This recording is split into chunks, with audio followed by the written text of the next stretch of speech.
What happens when one mistake at work spirals into the end of a marriage? I thought no one would ever know about what I did during a travel shift, but HR reviewed the cameras, my husband got the evidence, and now my nursing license is on hold, along with everything else I thought I controlled. My name is Isolde Moran. I'm 35, and I used to believe my choices were my own secret. I worked as a travel nurse, moving from one hospital to another, and I told myself the loneliness of those long shifts gave me permission to take what I wanted. Elias, my husband, never understood how isolating it was. He stayed home with our children, steady and boring, while I told myself I deserved some excitement. That's how it started with Darren, another nurse on my travel team. It was late nights, too much coffee, and a kind of attention Elias hadn't given me in years. I told myself it wasn't real cheating, just harmless relief from the stress. But hospitals don't forgive mistakes easily, and neither do husbands. One afternoon, I got an email from HR. They said there had been concerns about professional conduct during my shift and that security footage would be reviewed. My stomach dropped, but I still told myself I could talk my way out of it. I always could. I went home and told Elias it was nothing, that people were jealous, that HR made mountains out of molehills. He just looked at me in silence, his eyes steady, his mouth closed.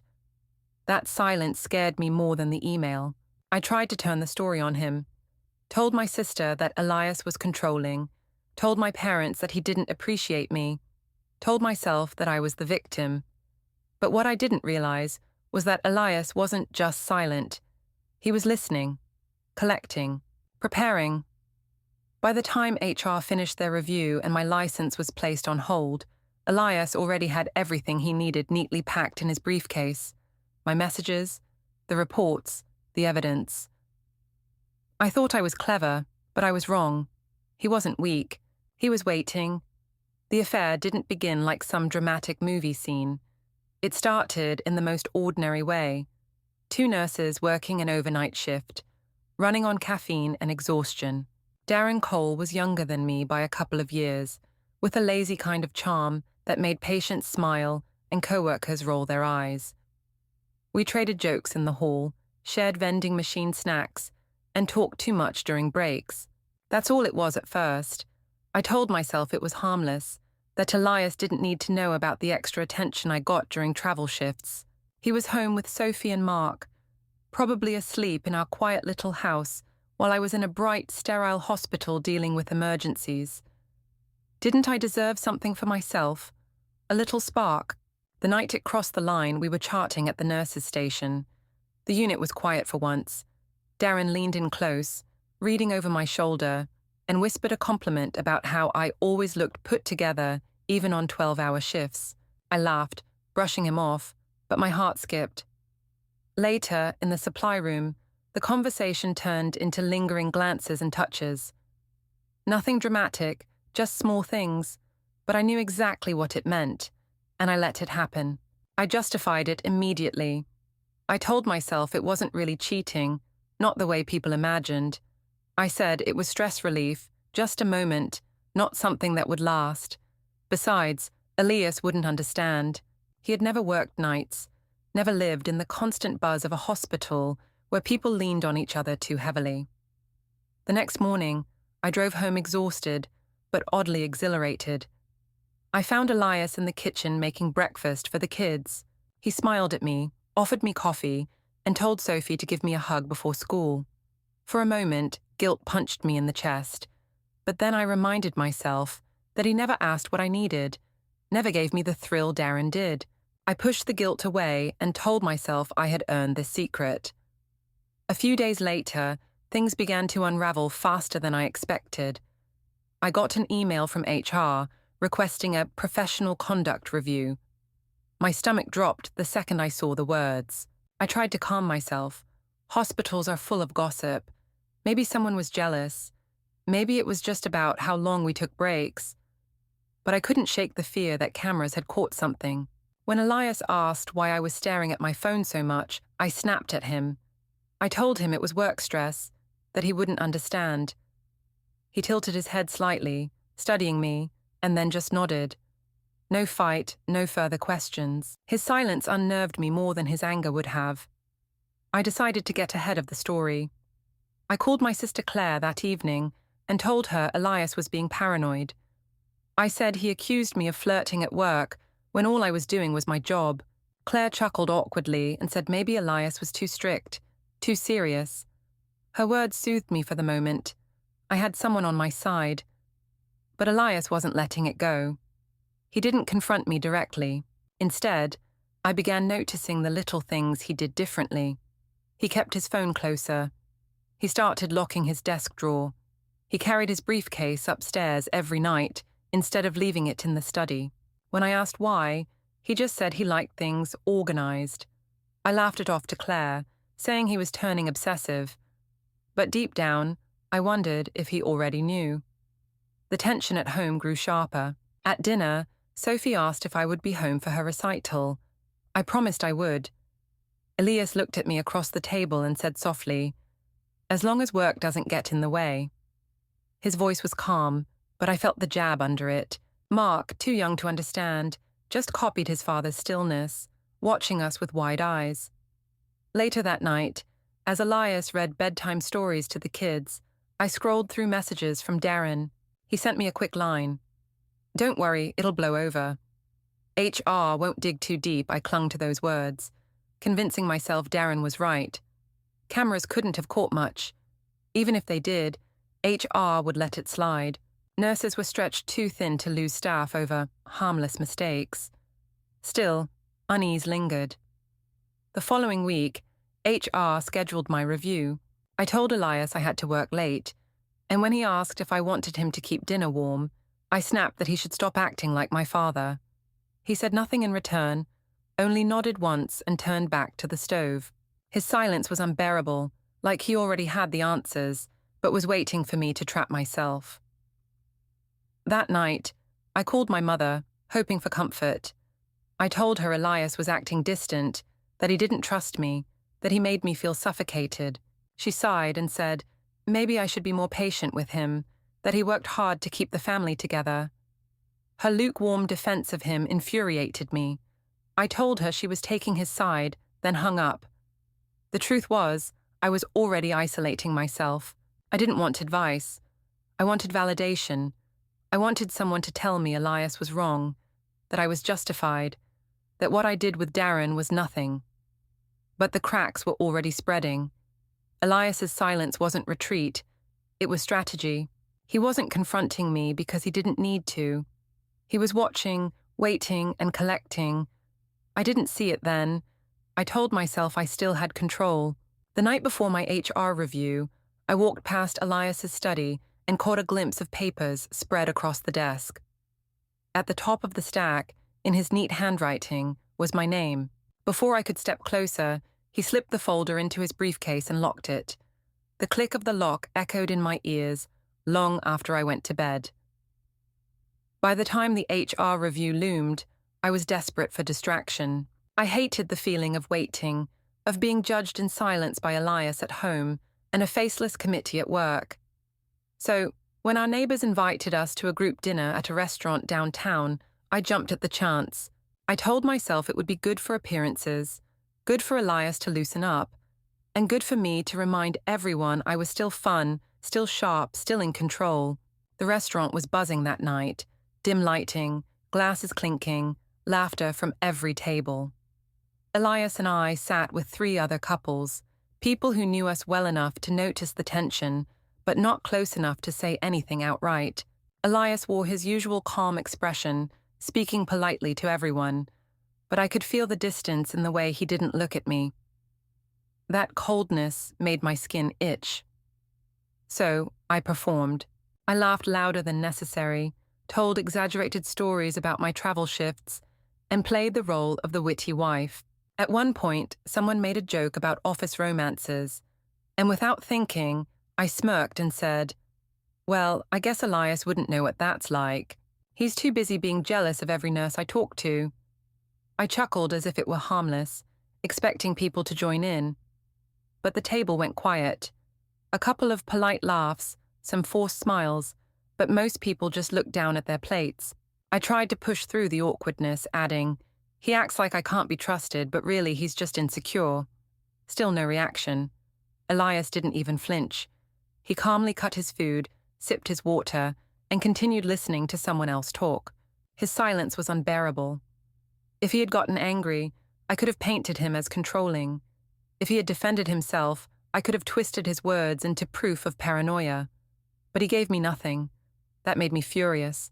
I leaned into the role harder, telling the group that Elias monitored me like HR at work, that he was always suspicious, that I couldn't so much as text a coworker without him raising an eyebrow. I painted myself as the poor wife with the suffocating husband. This time, the response was worse. I caught the look on one woman's face, disgust, maybe pity, and it rattled me. I tried to laugh it off, but it sounded hollow. I turned to Elias, desperate for him to react, to break the unbearable silence. But he just smiled politely at the waiter, asked for more water, and carried on as though I wasn't even in the room. The humiliation washed over me in waves. I thought I had won the moment by putting him on display, but in truth, I had just exposed myself. When we got home, the tension followed us inside like a storm cloud. The kids were asleep, so it was just us. I threw my purse down and rounded on him.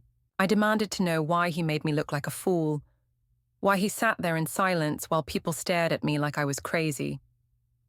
He stood by the counter, calmly taking off his jacket, and said, "You did that all on your own." His words sliced through me. I lashed out, telling him he was weak, boring, that he had no idea how to be a husband. I told him Renard, yes, I even invoked my ex's name, had known how to treat me. Elias didn't shout back. He just looked at me with those steady, unreadable eyes and said, "Are you finished?" I hated him in that moment, not because he had called me out, but because he refused to give me the fight I wanted. Without anger, without noise, I had nothing to twist, no way to make myself the victim. Later that night, I checked our joint bank account, needing retail therapy to soothe my bruised pride. But when I tried to place an order online, my card was declined. I logged into the account and froze. Nearly all the money had been moved into an account under Elias's name. Our joint balance was barely enough to cover groceries. Panic surged. I confronted him the next morning, waving my phone in his face, demanding answers.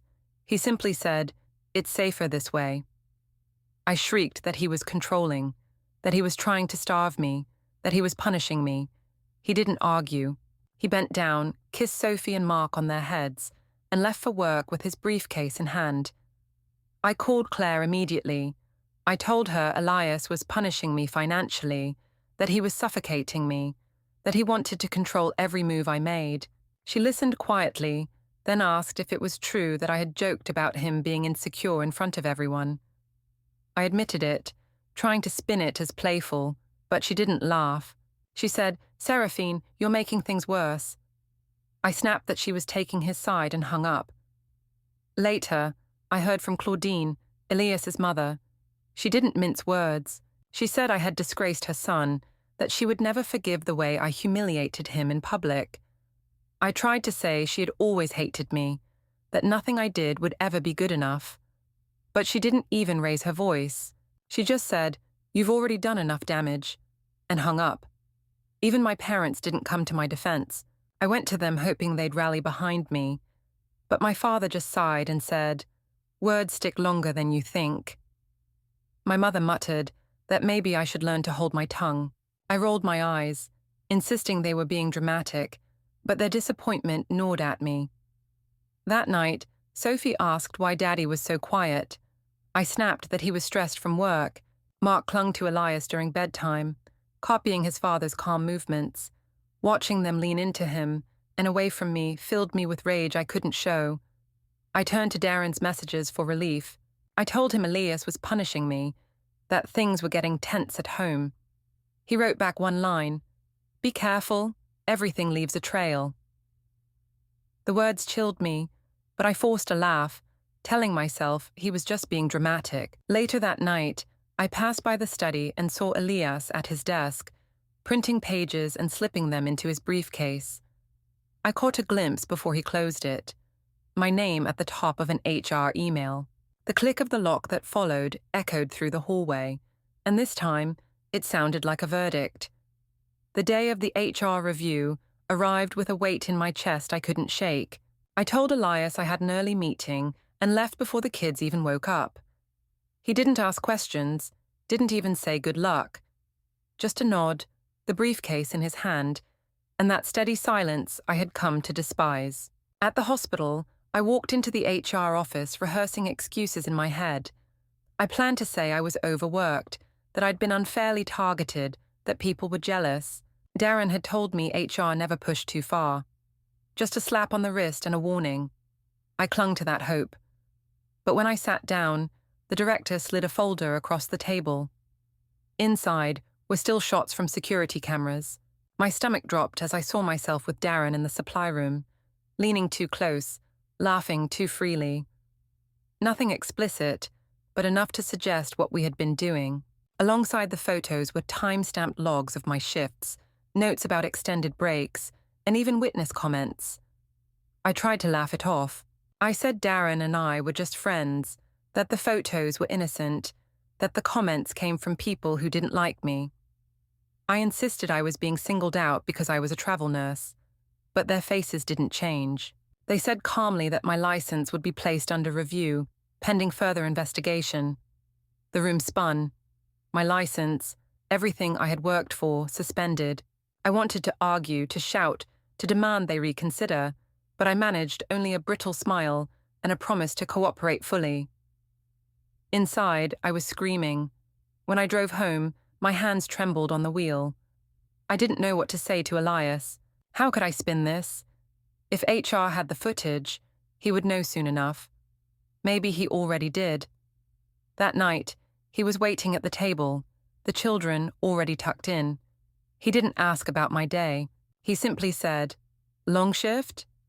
I nodded, trying to look casual, and mumbled something about paperwork.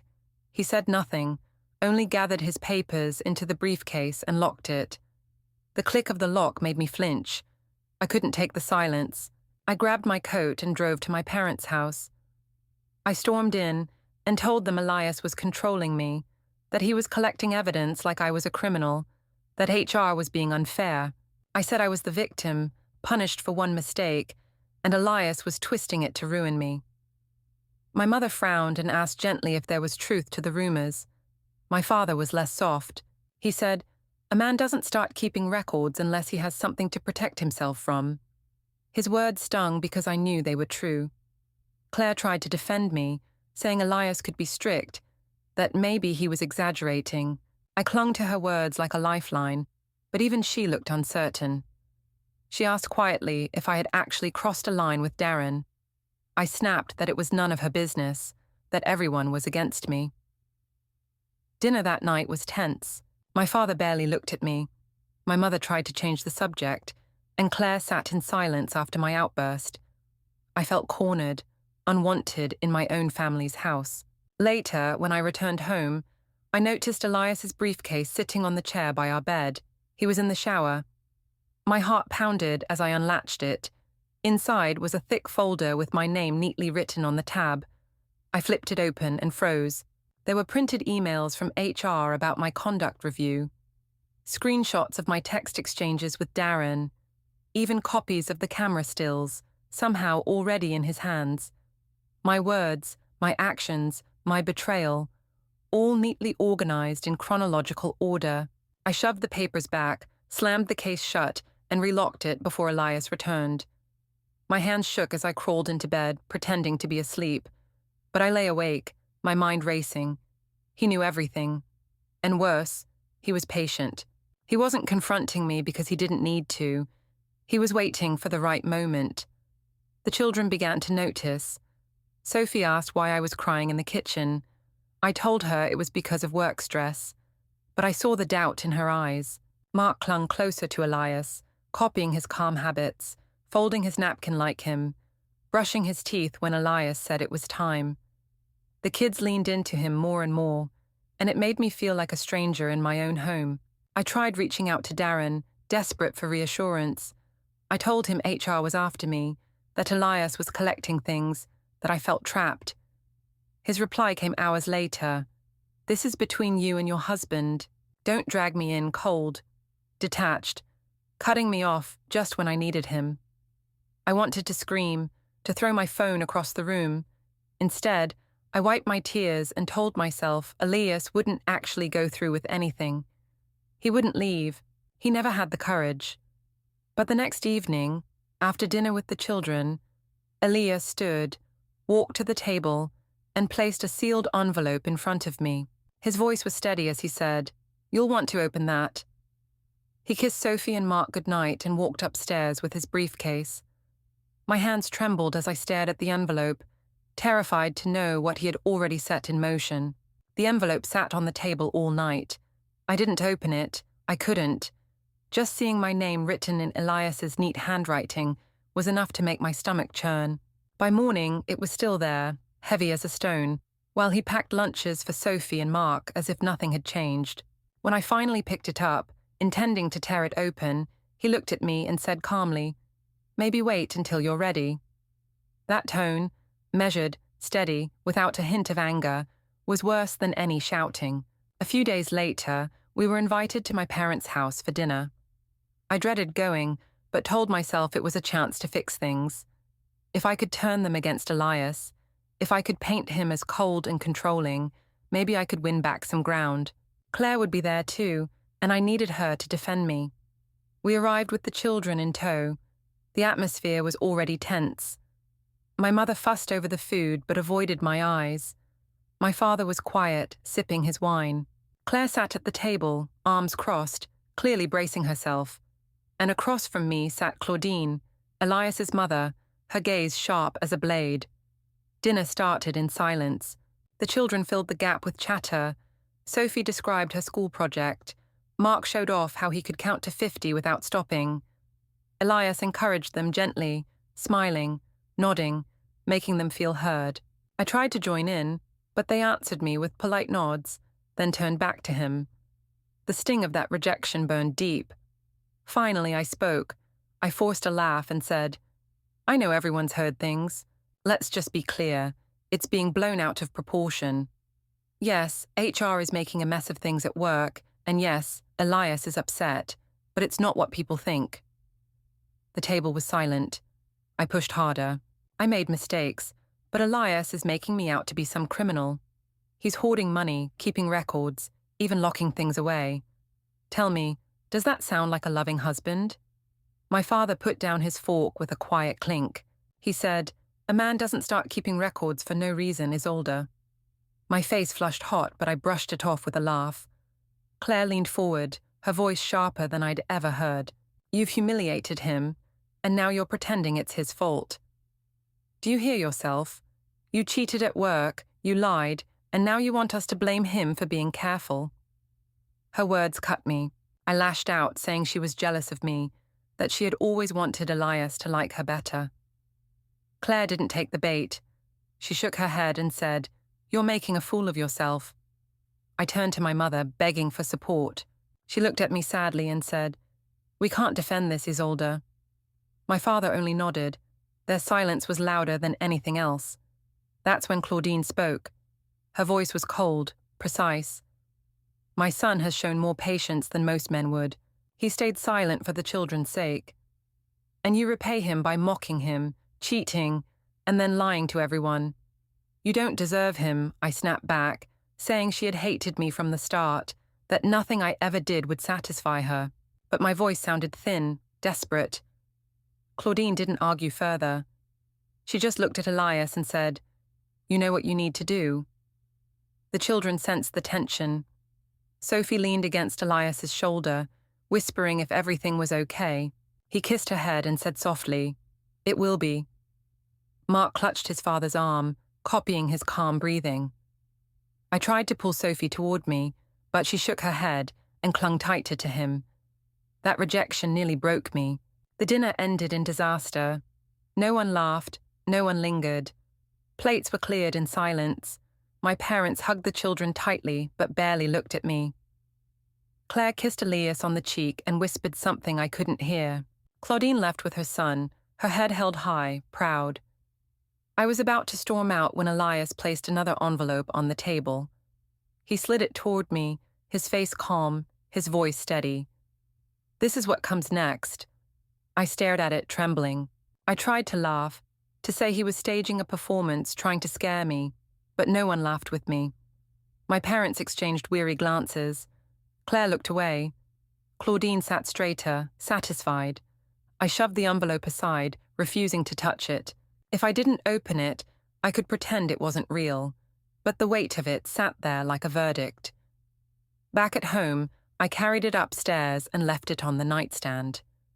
I couldn't bring myself to look inside. I told myself it was another bluff, that Elias would never go through with it. He was too quiet, too restrained. But deep down, I knew. Silence didn't mean safety. It meant preparation. That night, I lay awake listening to the faint hum of the printer downstairs, the shuffle of papers, the snap of the briefcase lock. Each sound was like a nail being hammered into the coffin of my marriage. In the morning, as Elias kissed the children goodbye, I finally tore open the envelope. Inside were legal documents, petitions for separation, custody protections, and financial restructuring. My breath caught in my throat. Elias wasn't bluffing anymore. He had already declared war, and the battlefield was the law. The papers in the envelope stared at me from the nightstand, thick with signatures and stamps. At first I shoved them back inside, telling myself they couldn't be real. Surely it was just a scare tactic, something Elias printed to rattle me. But the more I thought about it, the more I realized he wasn't bluffing. He didn't need to. He had already been building this case piece by piece while I was laughing, mocking him, and pretending he was too weak to fight back. 2 days later, the knock came. Sharp, heavy, official. I opened the door to find a sheriff's deputy standing there, holding a manila envelope. His tone was flat as he asked if I was Mrs. Merrin. My hands shook as I signed, the children peeking from behind the couch. Sophie asked why a policeman was at our door. I forced a laugh and said it was a mistake, but my voice wavered. Mark ran to Elias and clung to his leg. Elias bent down, kissed the top of his head, and said calmly, "It's just grown-up business." I slammed the door and tore open the envelope. The words blurred through my tears. Petition for separation, custody conditions, financial restructuring. The terms were laid out clearly. Elias wanted shared custody, but with him having final say on decisions. My overnight custody would be limited pending review. The finances, our accounts, the house, everything, shifted under his control. It was worse than I imagined. I stormed into the kitchen waving the papers at him. "You're ruining our family. You're punishing me for one mistake." He didn't raise his voice. He only said, "I'm protecting the children." His calmness made me want to scream. That night, I called Darren, desperate for help. I begged him to back me up, to say it was harmless, just innocent fun at work. He didn't answer. Hours later, he finally texted, "Don't involve me. I have my own career to protect." My heart sank. The man I had risked everything for was cutting ties, leaving me to deal with the fallout alone. I turned to Claire, still hoping she would defend me. I cried over the phone, telling her Elias was using the law to destroy me. She was silent for a long moment, then said, "Isolde, you did this to yourself." "He isn't destroying you. He's cleaning up after what you left behind," I shouted at her, accused her of betrayal, and hung up before she could respond. My parents weren't any better. I went to their house, waving the documents at them, hoping for outrage. Instead, my mother said softly, "Elias is doing what he thinks is best for the children." My father nodded, his voice firm. "He gave you every chance, Isolde. Every chance. You pushed too far." Their disappointment weighed heavier than their words. Even the children felt the shift. Sophie asked if I was moving out. Mark clung tighter to Elias every night, copying his calm routines. Watching them slip from me and lean into him was unbearable. I tried rehearsing my defense in front of the mirror. I told my reflection that it was just one mistake, that I was human, that Elias was cruel for holding on to it. I forced tears, practiced looking broken, but even my own reflection didn't believe me. Meanwhile, Elias stayed steady. Each evening, he came home, cooked for the children, helped Sophie with her homework, and read Mark his bedtime story. He carried his briefcase upstairs every night, locking it with that deliberate click. He didn't argue with me, didn't gloat, didn't rub the papers in my face. He didn't need to. The law was already on his side. The humiliation deepened a week later. Another knock at the door. This time, Elias's lawyer stood beside him. They exchanged polite greetings with the children, then turned to me. The lawyer asked if I was prepared to discuss terms. My chest tightened. I said I needed more time, that this was moving too fast. The lawyer simply replied, "The court date is set." Elias didn't add anything. He just looked at me, steady and calm, then turned to hug Sophie and Mark. They clung to him, asking if he would be home for bedtime.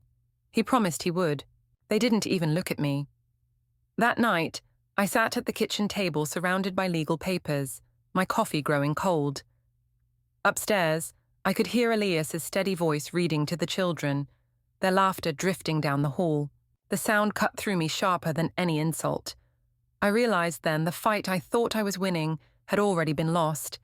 He had built his case, protected the children, and left me with nothing but silence and a looming court date.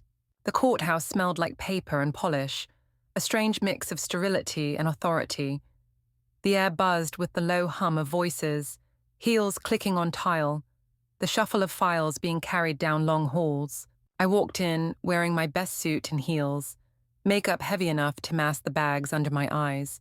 I told myself, if I looked composed, if I looked respectable, the judge would see me as a hard-working nurse under stress, not as the woman everyone claimed I was. Elias was already there when I arrived. He sat quietly with his lawyer, his posture straight, his expression calm. He wasn't dressed to impress, just a neat grey suit, plain tie, and that ever-present briefcase. My stomach twisted when I saw it. I knew what was inside. The HR reports, the camera stills, my text messages with Darren. Every mistake I had convinced myself was invisible was waiting in that case, ready to be shown under the harsh light of court. When the session began, his lawyer spoke first. The man's voice was calm, deliberate, and every word cut me open. He described how Elias had endured humiliation quietly, while I mocked him publicly. He laid out the timeline of my travel shifts, the HR complaints, the cameras that caught me where I shouldn't have been. He presented printed screenshots of my texts with Darren, flirtations I had dismissed as just words.